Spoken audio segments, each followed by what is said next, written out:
I didn't know my life would change 3 days before Christmas in my own apartment with my suitcase still empty and my laptop still open. I thought I was giving my boyfriend's family a gift. A warm resort, a real holiday, a memory they'd talk about for years. Instead, I watched him take that gift out of my hands and hand it to the one person he knew would cut me the deepest. He said it like it was reasonable, like it was a small adjustment. "My ex is coming," he told me, eyes fixed on his half-packed bag. "And if you're there, you'll ruin the mood." I remember the air leaving my lungs in a slow, silent pull. My heart didn't race. It sank. That's what scared me most. It wasn't shock. It was the instant understanding that he had already decided, and he wasn't asking me. He was informing me. I didn't scream, I didn't cry, I didn't beg to be chosen. "Understood," I said. He blinked like he expected a fight. "Really? You're okay with this?" I kept my voice steady. I didn't say I was okay. I said I understand. You've made your choice clear. Only 15 subscribers are left to complete the goal. Please subscribe and help us reach it. I'm 31 years old, and I'd been with my boyfriend for 2 years. When I say I booked this Christmas trip, I mean I paid for everything. Flights for his parents, his sister, his brother-in-law, and him. 5 round-trip tickets to a resort. 7 nights, all inclusive. Every transfer, every add-on, every confirmation under my name because I was the one who put my card down. And he was uninviting me. Not because I did something wrong, not because I couldn't make it. Because his ex-girlfriend of 4 years, was going through a hard time, and his family wanted to support her, and my presence would complicate the mood. So I did the only thing I could do without losing my dignity. I stayed calm. I let him pack. I watched him fold clothes I'd bought for the trip. I watched him smile at his phone and hide it the second he noticed me watching. And after he walked out of my apartment, I opened my laptop, pulled up every booking confirmation, and made one quiet adjustment. While they were mid-flight, the vacation I paid for disappeared. And at the airport arrivals hall, when their phones started dying from frantic calls, the silence that followed said everything. Before that conversation, before Christmas became the line that split my life into before and after, I truly believed we were stable. 2 years together isn't casual. It's long enough to build routines, to blend holidays, to know each other's families, to talk about the future without it feeling hypothetical. I was 31. I had a good job, my own apartment, and I paid my bills on time. I wasn't looking for someone to rescue me. I wanted a partner, someone who chose me with clarity. When I met him through mutual friends, that's exactly how he presented himself. Calm, affectionate, steady in a way that made me exhale without realizing I'd been holding my breath in past relationships. We didn't rush. We dated slowly. Weekend dinners turned into shared grocery runs. Toothbrushes appeared in each other's bathrooms. By the end of our first year, his family knew me well enough that I was invited to birthdays, casual Sunday lunches, and small holidays. His mom hugged me like I was already hers. His sister asked my opinion on things that mattered. His dad thanked me for being good to him. I thought that meant something. He talked about the future easily. Moving in together. Bigger trips. Maybe marriage, someday, said casually, like it was already assumed. I never had to push. He always sounded like we were on the same page. The ex, though, was always there, not loudly, not aggressively, just present. They dated for 4 years. Broke up before he and I met. According to him, it ended without drama. Just timing. Just growing apart. He said his family stayed close to her because they'd known her since high school. I accepted that explanation because I didn't want to be threatened by the past. Looking back, that was my first mistake. Not trusting him, but trusting him blindly. There were moments that didn't sit right, but I swallowed them. His mom mentioning her name a little too warmly. His sister joking about how close we all still are. Him brushing it off with a smile, telling me it didn't mean anything, that I was the one he was with now. I believed him. Because love makes you generous with doubt. By September, I decided to do something special. My family lives overseas, and I couldn't travel back for Christmas. He was disappointed for me, so I planned a trip for his family instead. A real holiday, something warm, generous, unforgettable. I wanted to give them joy, and honestly, I wanted to cement that I belonged. I started planning months in advance, flights, resort, insurance, transfers, everything under my name because I was paying. It wasn't about control. It was about care. I thought Christmas would bring us closer. I didn't know it would expose exactly where I stood. Looking back now, the warning signs were there long before Christmas. They just didn't announce themselves loudly enough for me to feel justified calling them out. It started with small comments. His mom would mention his ex in passing, casually, like she was still part of the family. She always loved this time of year, or she would have enjoyed that restaurant.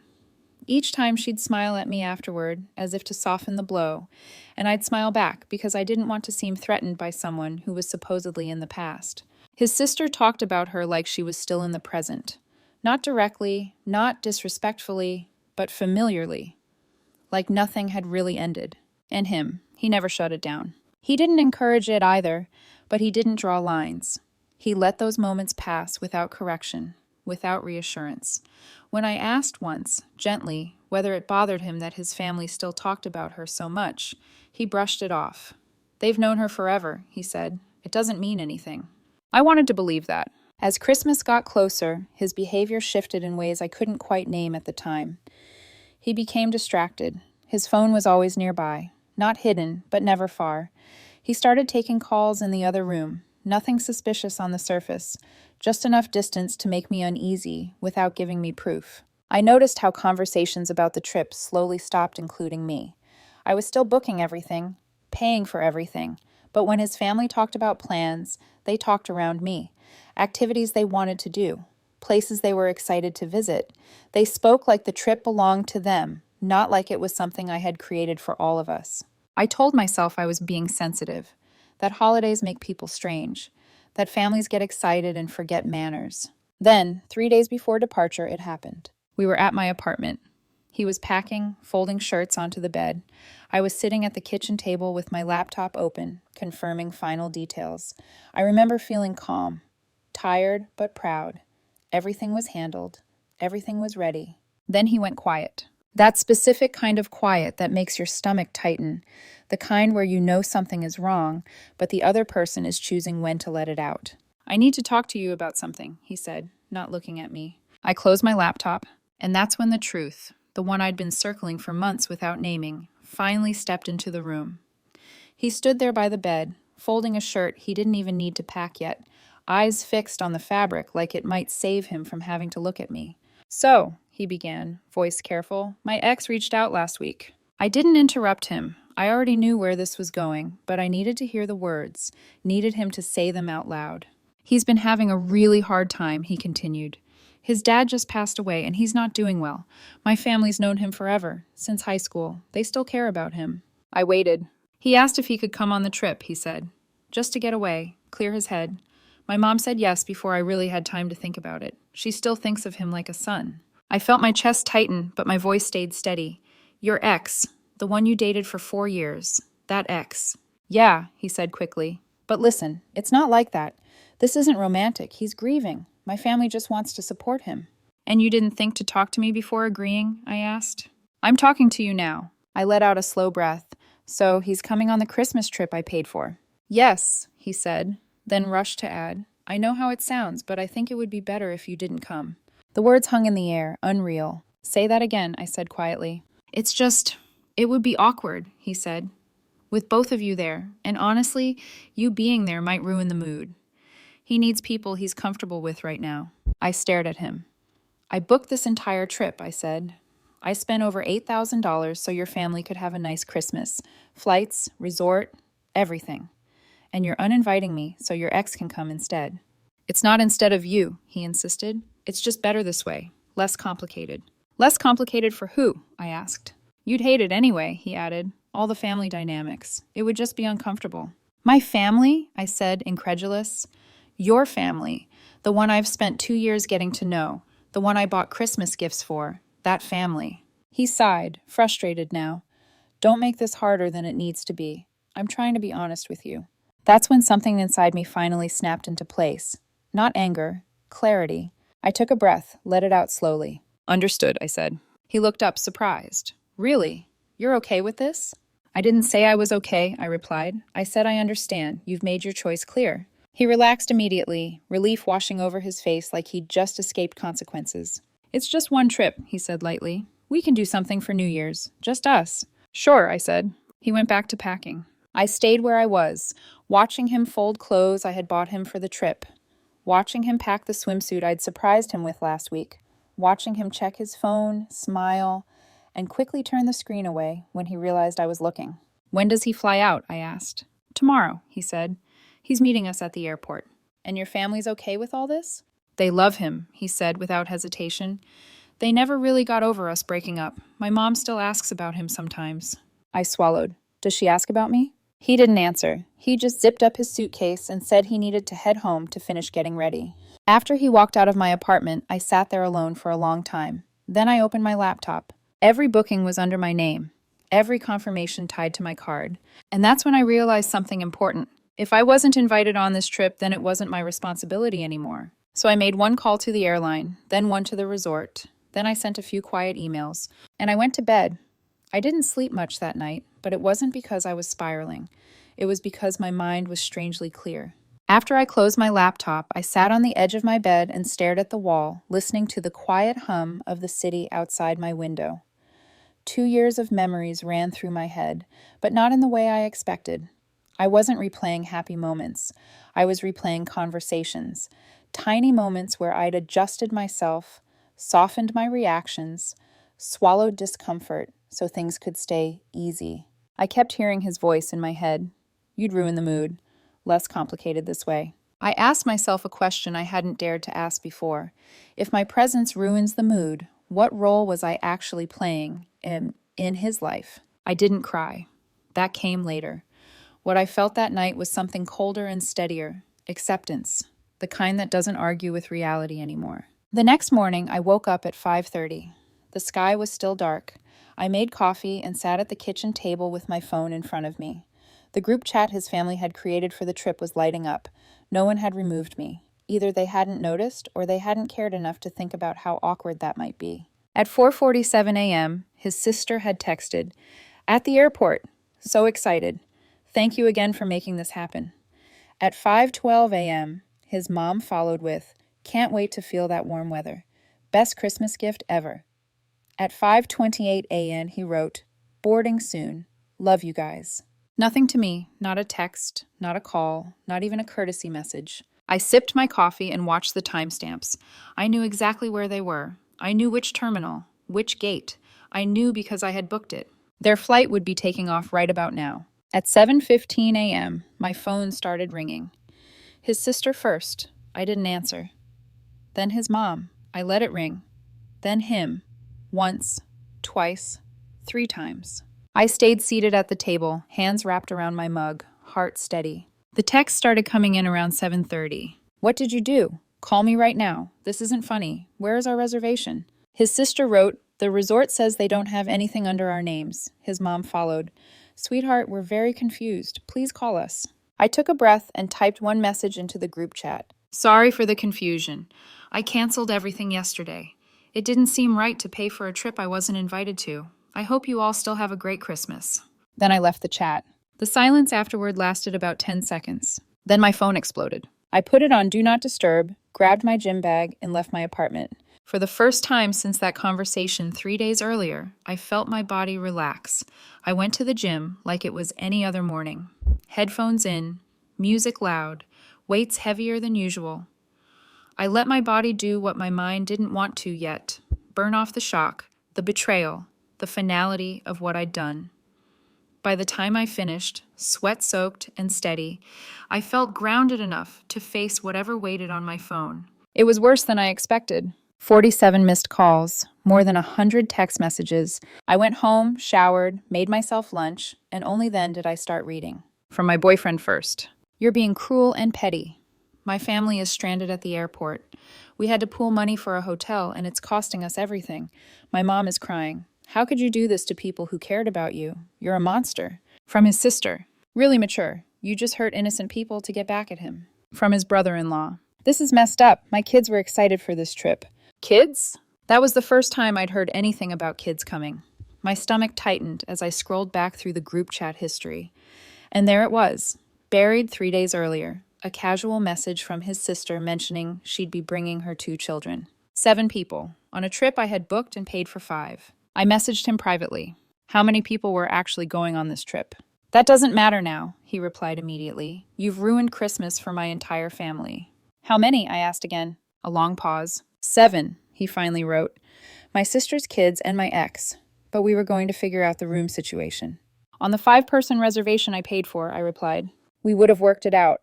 With my money, I said. His tone shifted instantly. I can't believe you are this vindictive. Over one trip, you've shown your true colors. I stared at the screen, stunned by the audacity. You uninvited me from a trip I paid for so your ex could come, I typed. Then you added 2 more people without telling me, and I'm the one showing true colors? A few seconds passed. We're done, he wrote. Completely done. Don't ever contact me again. Understood, I replied. Then I blocked him. Blocked his family. Blocked his ex, who had somehow found my number and sent a message accusing me of ruining a grieving man's chance at healing. I closed my phone and opened my laptop, and I booked myself a flight. The flight I booked for myself left 2 days later. In between, the silence was loud. Once I blocked everyone connected to him, my phone went still in a way that felt unnatural at first. No buzzing, no accusations, no one demanding explanations. Just me, my apartment, and the echo of what had happened. That was when the pain finally caught up. Not the sharp kind, the heavy kind. I sat on my couch the night before I left, Christmas lights glowing softly in the window across the street, and felt the full weight of it sink in. 2 years. 2 years of holidays, routines, shared jokes, family dinners, future plans, spoken like promises. And it all collapsed over one sentence. You'll ruin the mood. I replayed it over and over, wondering how someone could say that to the person who had paid for their family's Christmas. How he could erase me so cleanly, so confidently, and then call me cruel when I refused to fund my own exclusion. That night, I cried for the first time since everything started. Not loudly, not dramatically, just quietly, alone, sitting on the floor with my back against the couch, letting the grief move through me without fighting it. I grieved the relationship I thought I had. I grieved the family I thought I was becoming part of. I grieved the version of myself who believed generosity would be met with loyalty. Christmas morning came, and I woke up alone. No good morning text, no family group chat, no expectations. I packed my suitcase slowly, deliberately. As I zipped it closed, I felt something shift. Not relief, not strength, just the understanding that I was stepping into something unknown, and that scared me more than I wanted to admit. At the airport, surrounded by families and couples traveling together, I felt the loneliness hit hardest. People hugging, laughing, taking photos. I stood in line with my carry-on and felt invisible. For a moment, doubt crept in. Was I too harsh? Should I have just let it go? Was one trip really worth ending everything? But then I remembered the details. Being uninvited. The extra people added without telling me. The expectation that I would quietly pay and disappear. And I knew. This wasn't about a trip. It was about respect. When my plane finally took off, I looked out the window as the city shrank beneath me. My chest felt tight but steady. I wasn't running away. I was choosing not to stay where I didn't belong. The resort was exactly as advertised. Warm air, open space, ocean stretching farther than my thoughts would go. When I arrived, the staff greeted me by name. Not our name, not their reservation. Mine. That alone felt grounding in a way I didn't expect. I upgraded the room without hesitation. A beachfront suite, balcony doors that opened to the sound of waves. I booked the massage package, the scuba diving excursion. Every choice I made was deliberate, quiet, and entirely mine. The first night, I sat on the balcony with a drink in my hand and watched the sunset bleed into the ocean, and for the first time since everything happened, I felt my chest loosen. Not because I was happy, but because I wasn't bracing for anything. On the second day, the resort manager pulled me aside. She was polite, professional, and clearly uncomfortable. I wanted to apologize for the confusion around your reservation, she said. We received multiple calls from people claiming to be part of your party. Since you had canceled everything and requested no information be shared, we followed protocol. I appreciate that, I said. She hesitated, then added, We also received a rather aggressive call from someone claiming you had stolen his vacation. He threatened legal action for emotional distress. I almost laughed. Almost. That's not surprising, I said calmly. I'm sorry you had to deal with that. She smiled sympathetically. Family drama happens here more than you'd think. But this one was memorable. She paused. We've comped your bar tab for the inconvenience. That night, I walked along the beach barefoot, the sand cool under my feet, the sound of waves steady and indifferent to everything I'd left behind. and something clicked. I wasn't angry anymore. I wasn't plotting revenge. I wasn't waiting for an apology. I was free. Christmas Eve, I read a book on the beach. Christmas morning, I went snorkeling. The guide pointed out a sea turtle drifting calmly beneath us. "Good luck," he said with a grin. I smiled behind my mask, floating in the water, thinking about how close I'd come to spending this holiday feeling unwanted and small. That's when I understood the truth I'd been resisting. He didn't lose me because I canceled a trip. He lost me the moment he decided my absence would make things easier. And once I saw that clearly, there was no going back. I thought the fallout would happen immediately. I thought it would be loud, explosive, dramatic. It wasn't. It came in waves. On Christmas morning, while I was eating breakfast by the ocean, my phone buzzed with an email notification. I'd blocked his number, his family, his ex. Email was the last door left open, and he knew it. The subject line read, "Please read." I didn't open it right away. I finished my coffee first, watched the water, let the sun warm my shoulders. Only then did I tap the screen. The email was long, apologetic in tone, desperate in structure. He said he understood now why I was hurt, said uninviting me had been a mistake, said his ex had manipulated the situation, exaggerating her grief to gain sympathy from his family, said he realized mid-flight that he'd chosen wrong, that I had always been the one who showed up, paid attention, made effort. He wrote that the trip had fallen apart almost immediately. They'd ended up booking a cheap hotel near the airport, split the cost 7 ways, Christmas in a cramped 2-star room, eating takeout. His parents disappointed, his sister's kids crying, his ex on her phone the entire time, texting someone else. It turned out her father hadn't passed away after all. He was alive. The story had been exaggerated to secure a free vacation and a second chance. He said he saw everything clearly now. Said he knew who she really was. Said he knew who I really was. He asked if we could talk when I got back. Asked if I could forgive him. I read the email twice. Then I deleted it. Back home, the fallout continued in a different way. When I returned on December 28th, I found flowers outside my door, a card attached. "I'm so sorry. Please give me a chance to make this right." I threw them away. That evening, he showed up at my apartment. I saw him through the peephole, red eyes, unwashed hair, the same jacket he'd worn 100 times before. "I know you're in there," he called softly. "Please, just talk to me." I didn't open the door at first. He kept talking about his mom's panic attack at the airport, about how his sister's kids were traumatized, about how cruel I'd been. I opened the door. "Your family wasn't stranded because of me," I said calmly. "They were stranded because you invited 7 people to a trip paid for by someone you uninvited." "You could have warned us," he said. "We were already flying." "I wasn't invited," I replied, "while your ex was meeting you at the airport in my place." He tried to frame it as revenge. "This wasn't revenge," I said. "This was self-respect." He begged, he cried, he promised change. "You loved having a girlfriend who paid for things and didn't make waves," I said. "You didn't love me."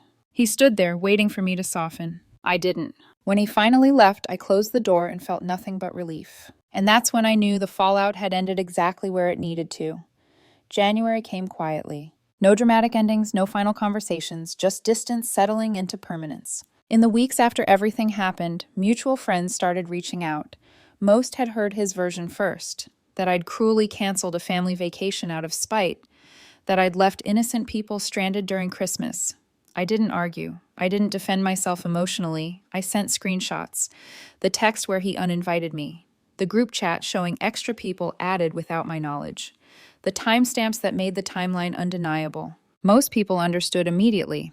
Some apologized. A few said I should have been the bigger person. I let those people go. Being the bigger person had already cost me enough. In February, I heard through a mutual friend that he and his ex were officially back together. Apparently, the disastrous Christmas trip had brought them closer. They were talking about moving in together.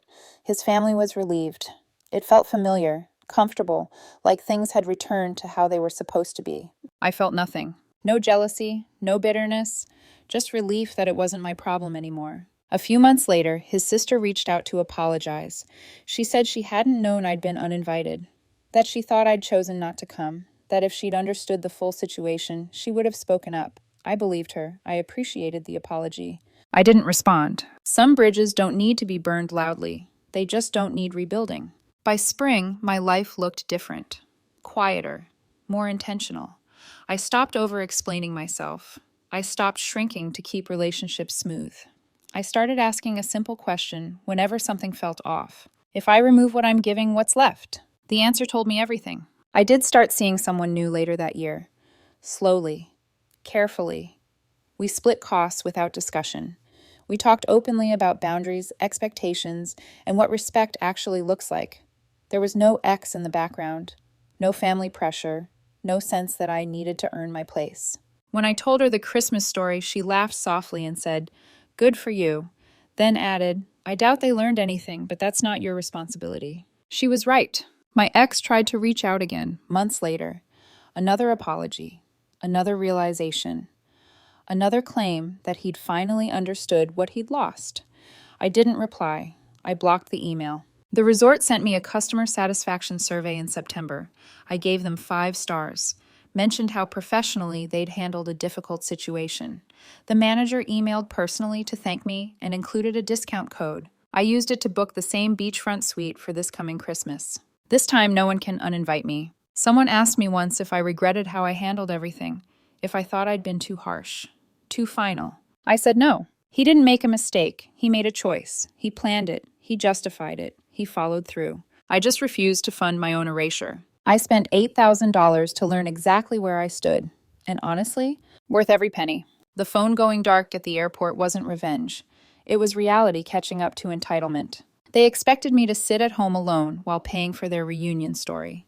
Instead, they sat in a budget hotel confronting the consequences of their choices. And I sat on a beach watching the sunset, completely at peace. Sometimes the best gift you can give yourself is knowing when to walk away and having the courage to mean it.